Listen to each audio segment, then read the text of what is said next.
he has helped a lot of guys.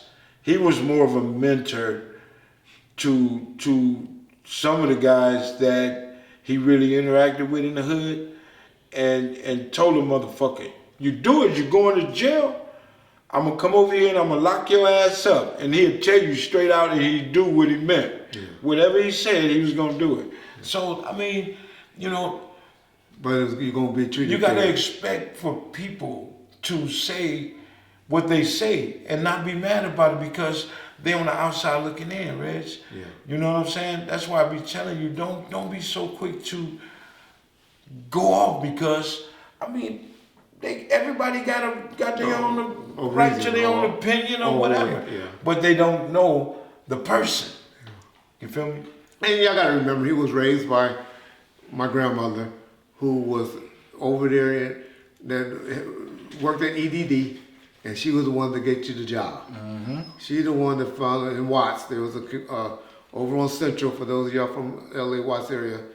There, Maxine Waters has a big complex over there now, but it was a big EDD over there, and she was the one that they would send you to once you file unemployment and all that, and try to help you find a job. And this was her. I remember she used to try to give us danishes while we was cleaning the yard. We cleaning up the yard. She wanted to feed us. Oh, we cleaning the yard and shit. Man, Miss Wright was always good to us, man. But that's why y'all don't get, that's why we get the crooked cop, because we believe in fraternizing. Right. We caught it. That's a word that I didn't know. My supervisor tell me, oh, why are you fraternizing with these gang members and these people? Fraternizing? What do you mean fraternizing? I remember my boy Melvin that had to stop the shop, the stereo shop. They sold more weed in Compton than anybody. But I go up there and get my stereos and my sounds fixed on and worked on. And the white cops and the cops in Compton and the supervisor, you up there fraternizing with these guys? This is where I live, this is where I'm from. And even where y'all want me to go to Lakewood and get ripped off by the good guys? Oh, that's why shit's so bad today, because they don't understand where they're patrolling at. They don't understand these kids. And you could think you're doing your motherfucking job, but you're not. Beating up a motherfucker ain't fixing the problem. You know what I'm saying? I guarantee you, Reggie Wright Sr. has saved more lives than these motherfuckers have taken. You know what I'm saying? Just from being, you got some disrespectful ass police officers out there. Now, I agree. I can say, not all. Compton Police Station? No, not all. Yeah, not all. Because I can say that for him. And I know some good ones. Yeah. It's only one good white cop I know that I ever dealt with. That's Greg Kaden. You like Greg? Man, I got more love than a lot. Ladd. Brennan was a different character because he would stay in your ass, but that Bobby Ladd, his partner, good white boy. I used to talk shit to all of them. Yeah. Compton Police, especially if the detectives came to the house, I would close the door and open the window.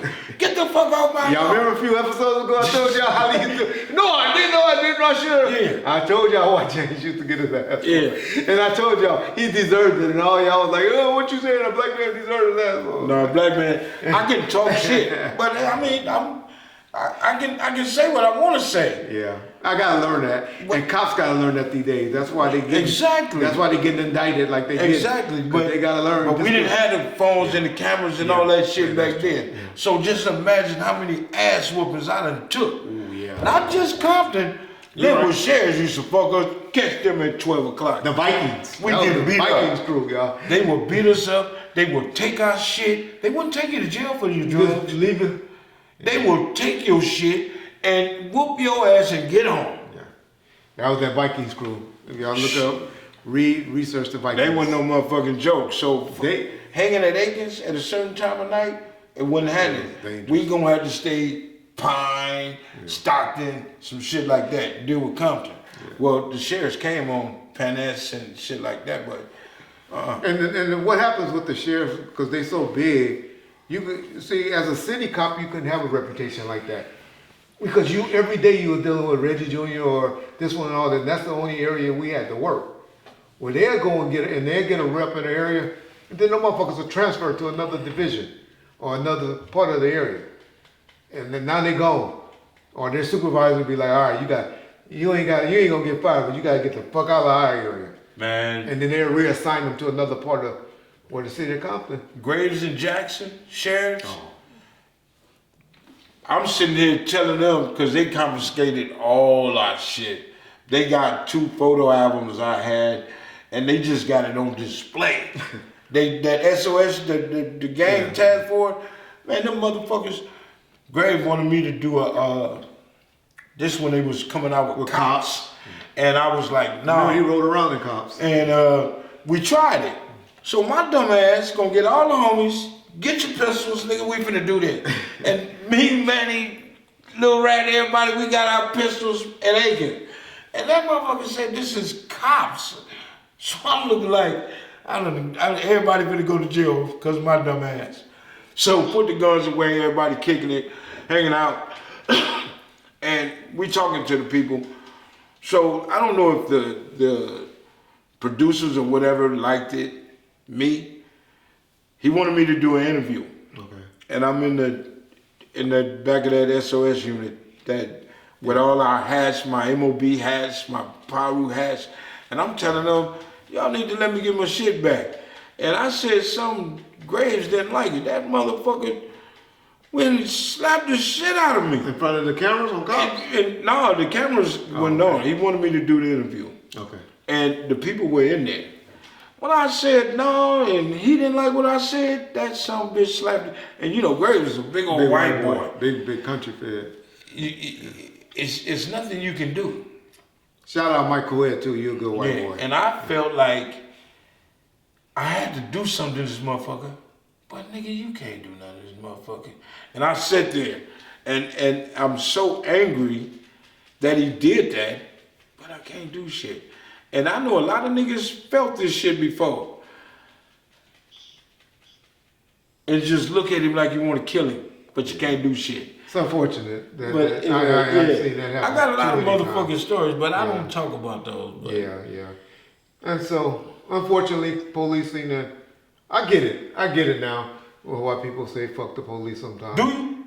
I get it. I still believe in complying, but I get it.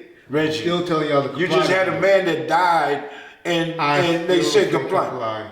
We ain't gonna go into that. Okay, thank you. Don't start that shit, because this motherfucker be pissing I me still off. believe in complying. I feel you. I feel you. You live another day. Let's say under the circumstances, when the police pull you over and ask you for your license and this and that, comply. Yeah. You ain't got to do all the extra. You know you ain't dirty, get the fuck on. But I've seen it happen. Yeah. And then what happens after that? Sir, can you step out the car? Motherfucker, you got my driver's license, you just gave me a ticket. Yeah. Now you want to ask me, do I got any drugs, can I search? No. But then they keep you there and say, I'm going to bring a canine and walk. Yeah. That's wrong. I agree. Okay, thank you. I agree. Thank you. Next.